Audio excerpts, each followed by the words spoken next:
اللہ الرحمن الرحیم۔ پرسوں سب سے بڑے کبیرہ گناہ شرک کے بارے میں کچھ بات کی تھی۔ شرک کے بعد جو سب سے بڑا گناہ ہے جس پر پوری امت کا اجماع ہے کہ اسلام میں شرک کے بعد جو سب سے بڑا گناہ ہے وہ ہے فرض نماز جان بوجھ کر قضا کر دینا۔ حدیث میں ہے رسول اللہ صلی اللہ علیہ وسلم سے پوچھا گیا کہ اکبر الکبائر کیا ہے، یعنی کبیرہ گناہوں میں بھی سب سے بڑے بڑے گناہ کون سے ہیں؟ ایک تو ہے کبیرہ گناہ، ایک ہے کبیرہ کے بھی کبیرہ۔ تو آپ صلی اللہ علیہ وسلم نے فرمایا اللہ کے ساتھ غیر کو شریک کرنا۔ صحابی نے پوچھا اس کے بعد؟ تو آپ صلی اللہ علیہ وسلم نے فرمایا نماز کو قضا کر دینا۔ اس لیے اس کا بہت زیادہ خیال کرنا چاہیے کہ اللہ تعالیٰ نے جس بات کا قرآن مجید میں سینکڑوں مرتبہ حکم دیا ہو، کوئی پارہ قرآن مجید کا ایسا نہیں ہے جس میں اللہ نے نماز کا تذکرہ نہ کیا ہو۔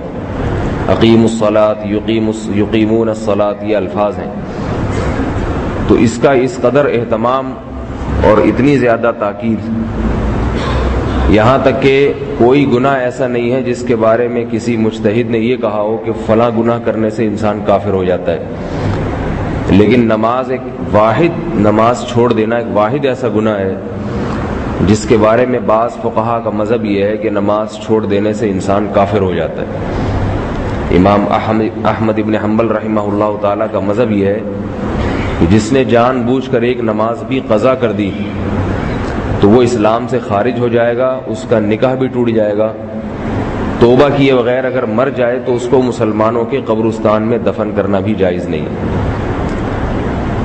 لیکن جمہور کا مذہب یہ ہے کہ نہیں، کافر نہیں ہوتا لیکن کفر کے قریب پہنچ جاتا ہے۔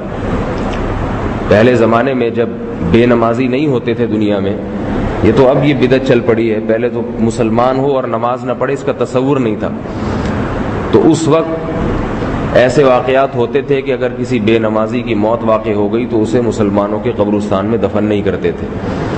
آج کل تو چونکہ بے نمازی ہی ہیں، اگر مسلمانوں کے قبرستان میں دفن کرنا چھوڑ دیں تو میرا خیال ہے قبرستان میں محلے کے 8 آدمی دفن ہوں گے، باقی 8 لاکھ جو ہے وہ تو پھر عیسائیوں کے قبرستان میں جائیں گے۔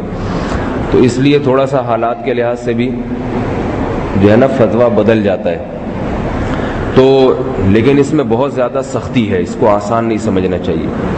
حدیث میں آتا ہے رسول اللہ صلی اللہ علیہ وسلم نے ارشاد فرمایا کہ ہمارے اور مشرکین یعنی کافروں کے درمیان جو فرق ہے وہ نماز کا ہے۔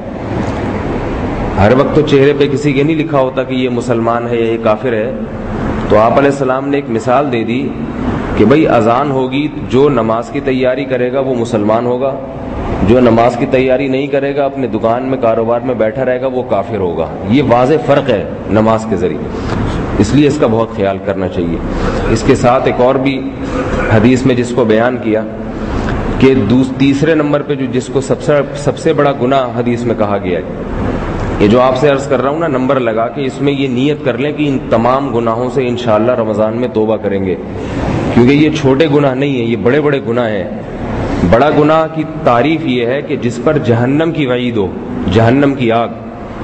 چھوٹی موٹی خطاؤں کے بارے میں تو اللہ نے فرمایا کہ میں ویسے ہی معاف کر دوں گا، نمازوں سے معاف ہو جاتی ہیں۔